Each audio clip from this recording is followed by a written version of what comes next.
I would like to do a quick little response here to Mr. Push and kind of address some of these things. And I guess this is the cookie cutter Christian conundrum that keeps coming up, and it always comes up, and it's always the same old things, right?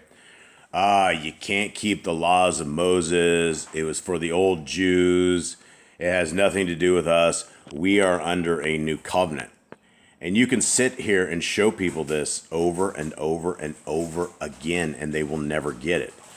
It is called programming. If you are in a Christian religion, if you are in the church, you have been programmed with a set of doctrines of men, and you refuse to look at them. So let's take a look at this. The one I'm looking at here is the second one from Mr. Push. Mr.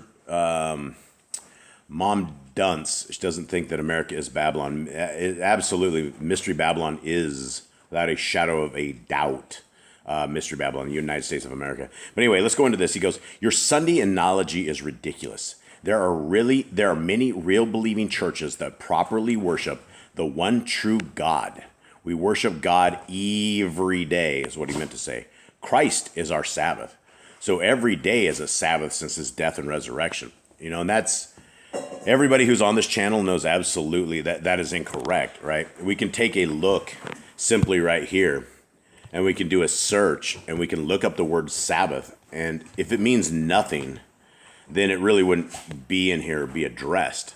But if it means something, then we would think it's addressed. And here the word is mentioned 1, 2, 3, 4, 5, 6, 7, 8, 9, 10, 11, 12, 13, 14, 15, 16, 17, 18, 19, 20, 21, 22, 23, 24, 25, 26, 27, 28, 29, 30, 31, 32, 33, 34, 35, 36, 37, 38, 39, 40, 41, 42, 43, 44, 45, 46, 47, 48, 49, 50, 51, 52, 53, 54, 55, 56, 57, 58, 59, 60, 61, 62, 63, 64, 65, 66, 67, 68, 69, 70, 71, 72, 73, 74, 75, 76, 77, 78, 79, 80, 81, 82, 83, 84, 85, 86, 87, 88, 89, 90, 91, 92, 93, 94, 95, 96,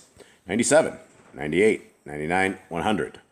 All right, let's start again. 1, 2, 3, 4, 5, 6, 7, 8, 9, 10, 11, 12, 13, 14, 15, 16, 17, 18, 19, 20, 21, 22, 23, 24, 25, 26, 27, 28, 29, 30, 31, 32, 33, 34, 35, 36, 37, 38, 39, 40, 41, 42, 43, 44, 45, 46, 47, 48, 49, 50, 51, 52, 53, 54, 55, 56, 57, 58, 59, 60, 61, 62, 63, 64, 65, 66, 67, 68, 69, 70, 71, 72, 73, 74, 75, 76, 77, 78, 79, 80, 81, 82, 83, 84, 85, 86, 87, 88, 89, 90, 91, 92, 93, 94, 95, 96, 97, 98, 99,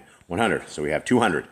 We're at 200 by the time we enter into Mark. So we have, let's start again. 1, 2, 3, 4, 5, 6, 7, 8, 9, 10, 11, 12, 13, 14, 15, 16, 17, 18, 19, 20, 21, 22, 23, 24, 25, 26, 27, 28, 29, 30, 27, 28, 29, 30, 31, 32, 33, 34, 35, 36, 37, 38, 39, 40.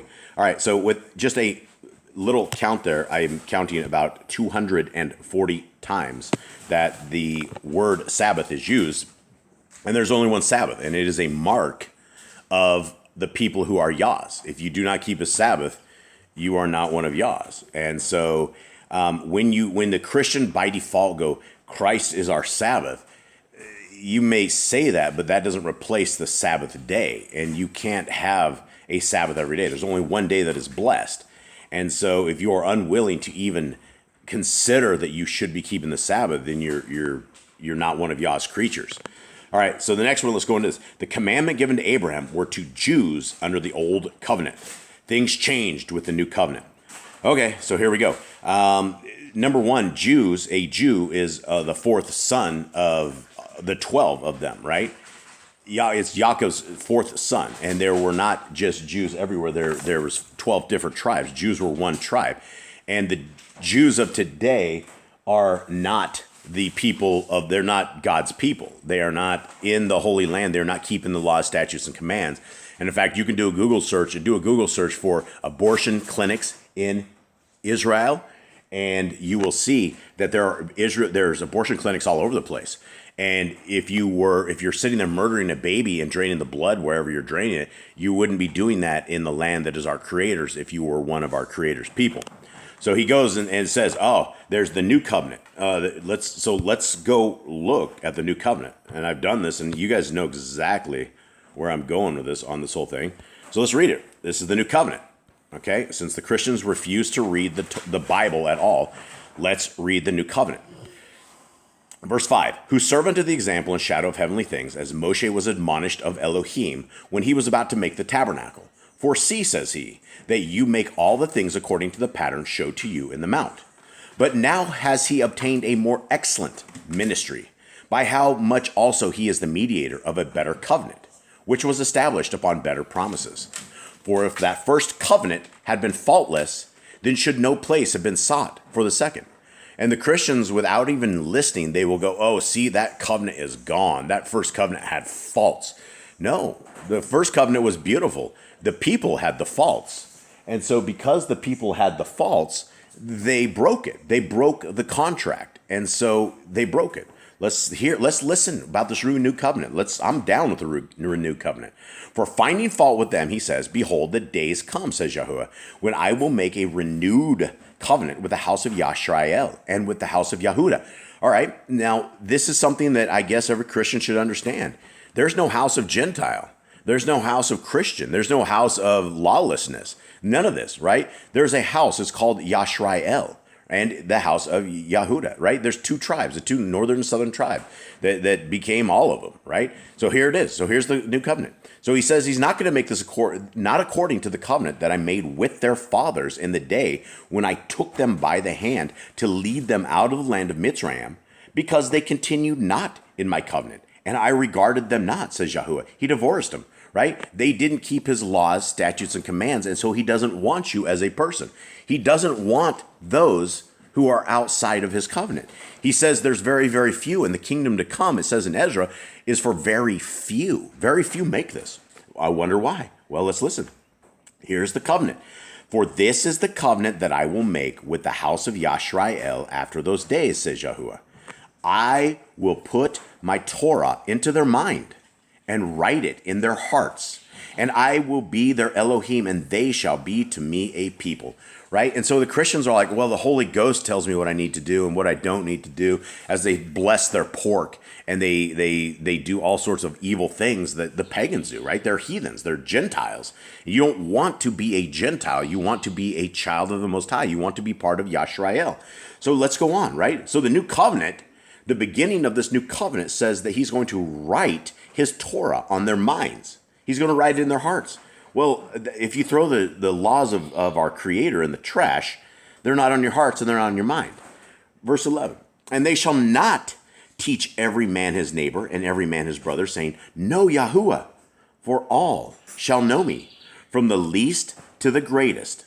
For I will be merciful to their unrighteousness, and their sins and their Torah-less deeds will I remember no more. In that he says, a renewed covenant he has made, the first old. Now that which decays and waxes old is ready to vanish away. Yeah, the first covenant, which nobody kept, which had to do with oxen and Levitical sacrifices and trying to appease our Creator as Yah would walk with us. He doesn't have that anymore. We don't have Levitical, but we don't need the Levitical priesthood because we have Messiah Yahushua. But if you're taking the sacrifice without getting to the part where you shouldn't be having to need the sacrifice, because if you were keeping the laws, statutes, and commands of our Creator, we wouldn't be in this situation right now. In that he says, a renewed covenant he has made, the first old, now that which decays and waxes old is ready to vanish. Nothing is gone. The first covenant is no more. So, it doesn't matter what I say to Mr. Push or to any Christian out there. I've said this to thousands and thousands and thousands of people, and nobody cares. So let's continue on. 501c makes a church the house of Satan. Another ridiculous assumption. So you want tax breaks to run your church and don't take them? No, I don't want tax breaks. In fact, I don't take any donations. I don't want anything whatsoever. If you read what a 501c3 is, it means you cannot talk about politics. It means you cannot say certain things. You are under government control. You are not under the control of our Creator, who the Creator would be out telling everyone, hey, you probably shouldn't take a snake venom, right? You probably shouldn't look the snake in the eye and get bit in the face with a snake, right? That's a bad thing. But you didn't have any churches out there doing that. The churches of today are decayed. They're taking money on a Sabbath. So they're taking tithes and offerings on a Shabbat day. People are paying money into a 501c3. The 501c3 church is beyond a synagogue of Satan. If you are worshiping on a church, a 501c3 church, you are not worshiping our Creator. He is not sitting in a man-made temple that is on a first day. Our Shabbat is a seventh day. It doesn't matter how much you want to justify that you can go to church anytime you want, and you become your own God. You have become your own God. It's like you're saying God doesn't matter. He says it 240 sometimes in the Bible that we need to be keeping the Shabbat.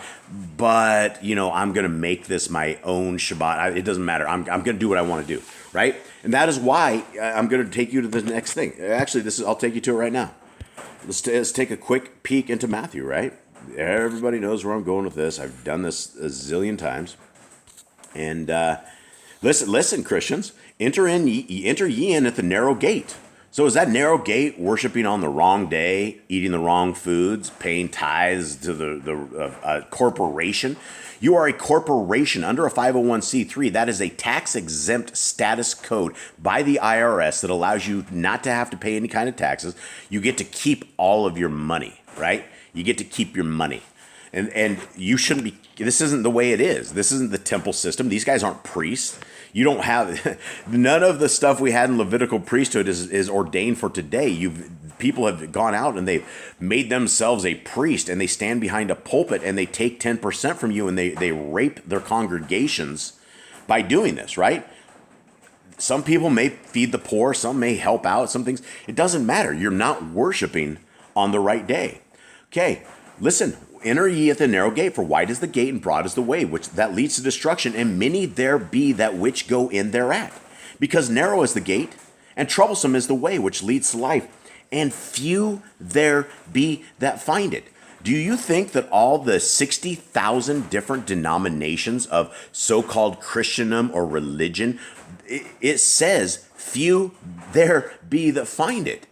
Most people are not going to find this road, right?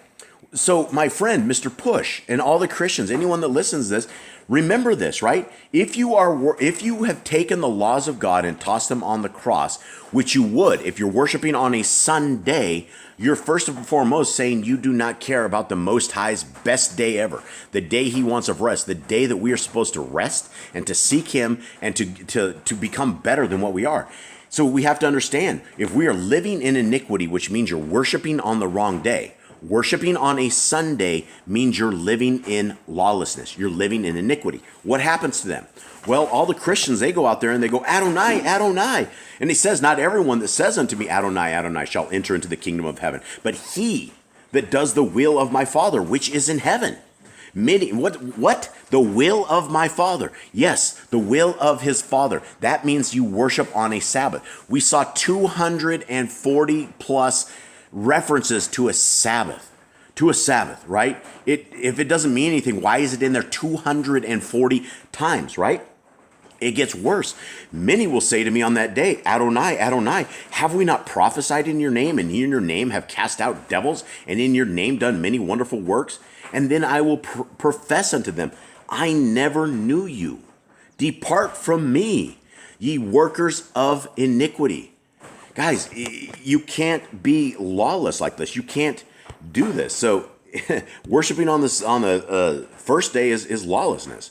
Here, let's finish up.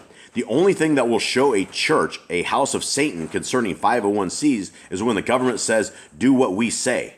That is against God's word, and the church adheres to what they command. Yeah, that is against what, the government says, do what they say. That is what they did.